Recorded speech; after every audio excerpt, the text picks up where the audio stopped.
Bonjour les amis, ce matin j'ai très à cœur de vous parler euh, du chapitre 18 de la Genèse. Et vous pouvez mettre sur pause et chercher et lire ce chapitre avant de réfléchir avec moi à ce passage.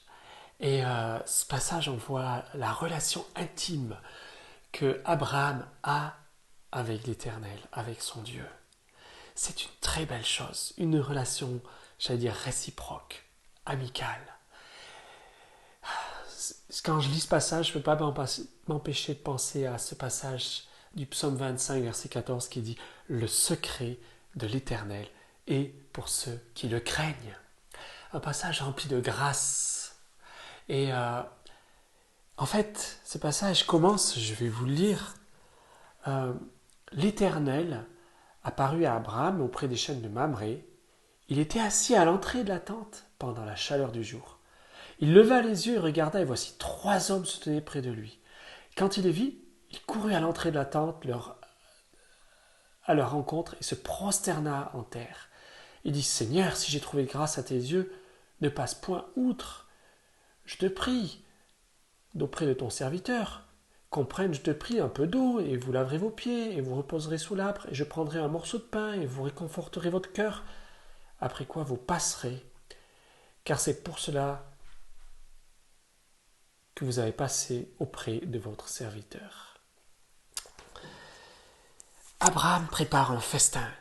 Mais ce festin, en fait, ce qui se passe, c'est qu'il y a trois hommes là, qu'il découvre assis, un peu plus loin de là où il est. Subitement, il ne les a pas vus arriver, on ne sait pas comment, c'est comme ça. Et en fait, c'est Dieu. Quand on lit bien le passage, on se rend compte que probablement Dieu se révèle dans un de ces hommes et les deux autres sont des anges. Et d'apparence, ce sont trois hommes. Et Abraham tout de suite offre l'hospitalité comme elle était pratiquée autrefois, mais il sent bien que ces messagers, je pense, sont spéciaux. Et ce qui est beau dans ce passage, c'est plus que même la réaction d'hospitalité d'Abraham, c'est comment Dieu se révèle. Dieu, il arrive presque à l'improviste. Il arrive, il ne s'impose pas. Il aime que ce soit notre cœur, que ça vienne de notre cœur. Il n'a pas envie de nous forcer, il n'a pas envie de nous dire tu dois me faire ça, tu dois me donner ci, tu dois me donner ça. Il a tout, Dieu. Il a tout, il a l'univers. Il a juste besoin, il a envie que notre cœur, on le lui donne. Qu'il soit entier pour lui. Et c'est le cœur d'Abraham qui est comme ça. Et, euh, et, et Dieu nous connaît. Et il connaît Abraham. Il connaît le cœur d'Abraham. Et dans sa grâce, il s'approche pour donner l'occasion à Abraham de pouvoir ouvrir son cœur. En fait, il donne l'occasion à Abraham d'aimer. Il donne l'occasion, il arrange la situation pour mettre Abraham à l'honneur. Pour que le cœur d'Abraham soit honoré. On a plus de joie à donner qu'à recevoir. Il est dit dans la parole. Et là, il donne l'occasion à Abraham de pouvoir dire à Dieu finalement son amour, dire à des passagers, là, à des personnes qui sont de passage, de leur faire du bien. En fait, c'est comme Jésus dans les évangiles, en fait, exactement comme ça qu'il fait avec toutes les personnes qu'il rencontre. Avec la femme samaritaine, comme on dit, il arrive, il est là, près d'un puits d'eau, et il dit « J'ai soif, donne-moi à boire. Est-ce que tu peux puiser pour moi ?» Et à la fin, la situation est complètement renversée. Il bénit cette personne bien au-delà. Il dit, si tu savais l'eau que j'ai, que je peux te donner, tu ne me donnerais pas de l'eau de ce puits, tu me demanderais toi de l'eau. Et c'est ce qui se passe en fait, parce qu'elle va faire le tour du village tout de suite après.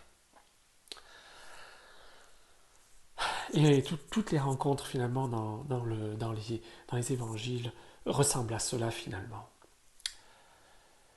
Alors, quand Dieu nous met une occasion devant nous pour le servir, qu'est-ce qu'on va faire?